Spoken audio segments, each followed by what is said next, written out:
सबसे पहले चर्चा की शुरुआत नवीन जी आप ही के साथ। भाई बाहर थे तो दिल्ली के हाल के बारे में नहीं पता था, जो अंदर जाते ही इतनी चिंता अरविंद केजरीवाल को हो गई, बकायदा आदेश जारी किए जाने लगे और इन आदेशों को ही बीजेपी वाले अवैध बता रहे हैं कि अथॉरिटी ही नहीं है, कैसे आखिरकार साइन कर रहे हैं, कैसे कम्युनिकेट कर रहे हैं सारे निर्देश, ये सारे इंस्ट्रक्शन सब बाहर अंदर बैठे बैठे। ये किसने कहा कि बाहर थे तो चिंता नहीं थी, अंदर थे तो चिंता है? बीजेपी के लोग साफ साफ कह रहे हैं कि आप जब बाहर थे तब चिंता नहीं थी, लेकिन अंदर जाते ही आपके पास इनपुट्स आने लगे, आपको अस्पतालों की चिंता होने लगी, टेस्ट नहीं हो पा रहे उनकी चिंता होने लगी। इसको लेकर बीजेपी वाले सवाल पूछ रहे हैं। हाँ जी, मेरी आवाज आ रही है? आ रही है, बोलिए सर। हाँ, तो मैं ये कह रहा हूँ, कल तक जो पार्टी शरद चंद्र रेड्डी को किंग पिंग के नाम से बुला रही थी, जो चिल्ला कर कह रही थी किंग पिंग है शरद चंद्र रेड्डी, उससे ऑफिशियल रिश्वत ली, चोरी करी, रिश्वत ली उनसे और रिश्वत लेके उनको बेल दे देते हैं और ये हमें ज्ञान देंगे।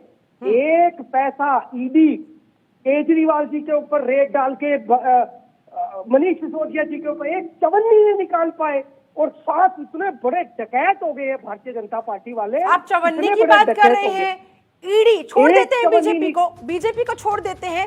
ईडी जो पूरे केस की जांच कर रही है वो कह रहे हैं सर 100 करोड़ का ट्रांसफर हुआ है पैसा के कविता और अरविंद केजरीवाल के बीच, और इसी वजह से के कविता की गिरफ्तारी, अरविंद केजरीवाल की गिरफ्तारी और बाकायदा सबूत पेश किए गए।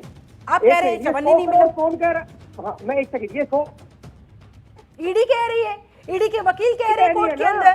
ईडी कह रही है, वही ईडी है, मैं आपको बता रहा हूँ। ईडी नहीं है, ईडी अड्डा बन चुका है रिश्वतखोरी का, ऑफिशियल अड्डा है रिश्वतखोरी का। मैं आपको बताऊं, ये वही ईडी है और वही शरद चंद्र है जो कहते थे मैं केजरीवाल जी को नहीं जानता, मेरी केजरीवाल जी से कोई मुलाकात नहीं हुई, मेरा केजरीवाल जी से कोई लेन देन नहीं हुआ, और जैसे ही भारतीय जनता पार्टी ने रिश्वत ली उनको कमर के दर्द पे उनको बेल भी मिल जाती है।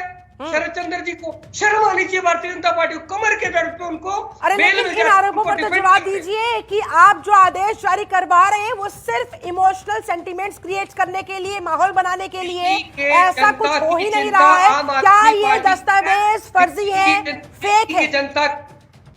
क्या ये दस्तावेज जो दिखाए जा रहे हैं, लहराए जा रहे थे प्रेस कॉन्फ्रेंस करके आतिशी के द्वारा, क्या वो फेक है जिसकी शिकायत बकायदा एलजी से बीजेपी ने कर दी है? किस चीज की शिकायत कर दी है एलजी से? मैं आपको सीधे एक कह रहा हूं, भारतीय जनता पार्टी ने इस पूरे प्रकरण में जो आज ये चिल्ला कर कह रहे हैं, शरद चंद्र जी को इन्होंने कमर के दर्द के नाम पे बेल दी, 60 करोड़ की इन्होंने ऑफिशियल रिश्वतखोरी करी वहां से, और आम आदमी पार्टी पे एलिगेशन लगा रहे हैं। दिल्ली के मुख्यमंत्री है जो जेल में बैठ के भी उनको अपनी जनता की चिंता है, दिल्ली के मुख्यमंत्री है जो जेल में बैठ के भी अपने मंत्रियों को आदेश दे रहे हैं कि किस प्रकार से जनता के आपको काम करने हैं। अगर आपके पास आपकी बेगुनाही के सबूत है तो चिंता किस बात की? इंतजार करिए। और अगर आपको लगता है ईडी पूरी तरह से भ्रष्ट हो चुकी है, बीजेपी के आकाओं के इशारे पर काम कर रही है, तो उनके खिलाफ कोर्ट के दरवाजे क्यों नहीं खटखटाते सबूतों के साथ बकायदा? कोर्ट के पास भी जाएंगे, कोर्ट के पास भी जाएंगे, जनता के पास भी जाएंगे और रोड पे भी जाएंगे। जिस प्रकार भारतीय जनता पार्टी ने रिश्वतखोरी करी है इस पूरे मामले में, हम कोर्ट में भी जाएंगे, रोड पे भी जाएंगे और जनता के पास भी जाएंगे। जिस प्रकार से अरविंद केजरीवाल जी को बदनाम करने की साजिश, झूठी साजिश भारतीय जनता पार्टी कर रही है, उस साजिश के खिलाफ आम आदमी पार्टी का एक कार्यकर्ता खड़ा होगा। बार बार आपको गद्दी पर बिठाया, दिल्ली की कमान आपके हाथों में सौंपी, तो इस बात की जिद क्यों और कब तक? अगर कल को के कविता की तरह न्यायिक हिरासत में अरविंद केजरीवाल को भेज दिया गया तो वहां से कैसे संदेश और आदेश भेजेंगे वो? मैं ध्यान से सुन रहा था, मैं एक करके तीनों को बता देता हूँ। सबसे पहले तो मैं इनसे तीनों प्रवक्ताओं से एक दो सवाल पूछ लेता हूँ, उसके बाद मैं आपकी बात पे भी आऊंगा। मैं इनसे ये पूछना चाहता हूं कि शराब कारोबारियों से भारतीय जनता पार्टी ने नंबर 1 चंदा क्यों लिया?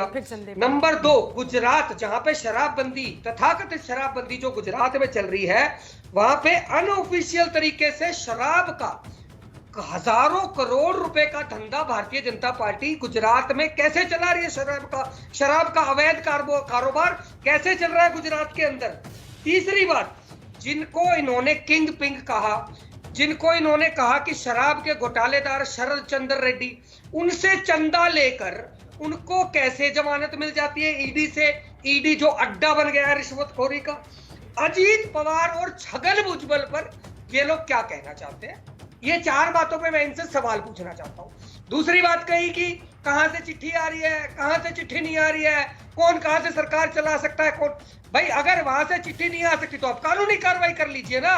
आप इतना इसको, इसमें इंपॉर्टेंट ये नहीं है कि चिट्ठी कहां से आ रही है। सुनिए सर, उस पे करेगी सुनिए। कानूनी कार्रवाई। अरे आप सर चिंतित सुनिए, क्यों मैं हो आपके रहे बीच में हैं? नहीं बोल रहा, मैं आपके बीच में बोला ही नहीं। मैं आपको एक बात, आऊंगी इसके बाद, खेमचंद जी आऊंगी इसके बाद। मैं इंपॉर्टेंट ये नहीं है कि चिट्ठी कहां से आ रही है। अच्छा। इंपॉर्टेंट ये है, आपके पास तो जेल के वीडियो तक आ जाते हैं जिनको आप पोस्ट करते हो, और आपसे एक सवाल नहीं पूछा जाता।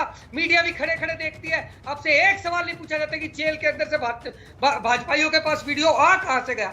उसको तो चलो छोड़िए, इंपॉर्टेंट ये नहीं है लेटर में आया, बोल के बताया।